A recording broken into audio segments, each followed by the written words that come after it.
Hello friends, ஆசை மகள் சேனலுக்கு உங்கள் எல்லாரையும் அன்போடு வரவேற்கிறேன். வீடியோக்குள்ளே போகிறதுக்கு முன்னாடி இப்போ தான் ஃபர்ஸ்ட் டைம் நம்ம சேனல் பார்க்குறீங்கன்னா ப்ளீஸ் சப்ஸ்கிரைப் பண்ணிக்கோங்க. வாங்க வீடியோக்குள்ளே போகலாம்.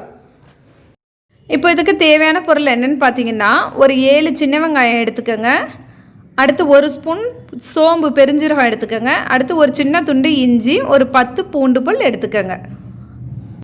அம்மி இருந்தால் அம்மியில் நைஸாக அரைச்சி எடுத்துக்கலாம். இல்லைன்னா இந்த மாதிரி ஒரு மிக்ஸி ஜாரில் இது எல்லாத்தையும் சேர்த்துட்டு இது கூட 1 ஸ்பூன் தேங்காய் துருவலும் சேர்த்து தண்ணி சேர்க்காமல் அரைக்கணும்.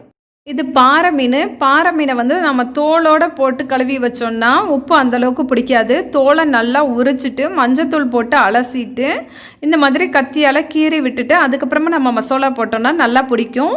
இந்த மீனுக்கு தேவையான அளவு உப்பு. இதுக்கு வந்து நான் 2 சம்சா கரண்டி அளவுக்கு குழம்பு மிளகாய்த்தூள் சேர்த்துக்கிறேன். அதாவது ஸ்பூனால் பார்த்தீங்கன்னா 4 ஸ்பூன் அளவுக்கு மிளகாய்த்தூள். அடுத்து நாம் அரைச்சி வச்சுருக்கோம்ல சின்ன வெங்காயம் சோம்புலாம் கலந்த கலவை, அது எல்லாத்தையும் ஒன்று சேர்த்து நல்லா கலந்துருங்க. 2 மணி நேரம் ஊறட்டும். உடனே மீன் வறுத்தோன்னா உப்பு உரப்பெல்லாம் ஏறி இருக்காது. இது மாதிரி ஒரு 2 மணி நேரம் ஊறினதுக்கப்புறம் பார்த்தீங்கன்னா உப்பு உரப்பு நம்ம போட்டிருக்கிற அந்த கலவையெல்லாம் சேர்ந்து நல்ல வாசமாக இருக்கும். மீன் வறுக்கும் போதே எல்லாருமே ரொம்ப ஆசையாக கேட்பாங்க. திருப்பி நம்ம வறுக்க போகிறதுக்கு முன்னாடி இந்த மாதிரி திருப்ப ஒரு தடவை நல்லா கலந்து விட்டுருங்க. இதை வந்து நீங்கள் பாதியை வந்து ஃப்ரிட்ஜில் வச்சுட்டு நைட்டு பொரிச்சிங்கன்னா இன்னும் நல்ல வாசமாக இருக்கும். ஸ்டவ் ஆன் பண்ணி நான் இரும்பு தோசைக்கல் வச்சு அதில் தேவையான அளவுக்கு எண்ணெய் ஊற்றியிருக்கேன். இப்போ நாம் ரெடி பண்ணி வச்சுருக்கிற அந்த மீன் தூள்களை இந்த எண்ணெயில் போட்டு பொரிச்சு எடுத்துட வேண்டியது தான். இந்த மாதிரி தோசைக்கல்லில் பொரிக்கும் போது நமக்கு ரொம்ப எண்ணெய் தேவைப்படாது. இது மீன் பொரிக்கிறதுக்கு எப்போவுமே தோசை திருப்பியை பயன்படுத்துங்க. இதுதான் வந்து நமக்கு மீன் உடையாமல் அழகாக வரும். அதுக்காக தான் மெல்ல இந்த மாதிரி எடுத்து விட்டிங்கன்னா போதும்.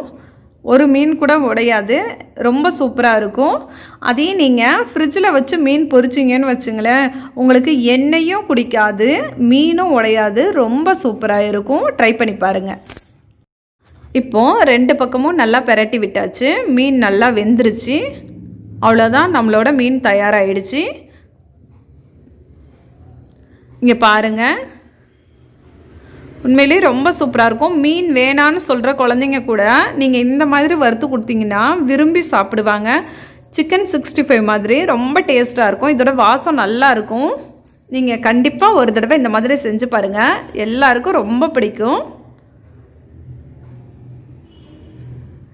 ரசித்து சமைச்சா ருசித்து சாப்பிடலாம். உண்மையிலேயே ரொம்ப டேஸ்ட்டாக இருக்கும். இந்த வீடியோ உங்களுக்கு பிடிச்சிருந்துச்சுன்னா ப்ளீஸ் லைக் பண்ணுங்கள், ஷேர் பண்ணுங்கள், சப்ஸ்கிரைப் பண்ணுங்கள், சப்போர்ட் பண்ணுங்கள். தேங்க்யூ.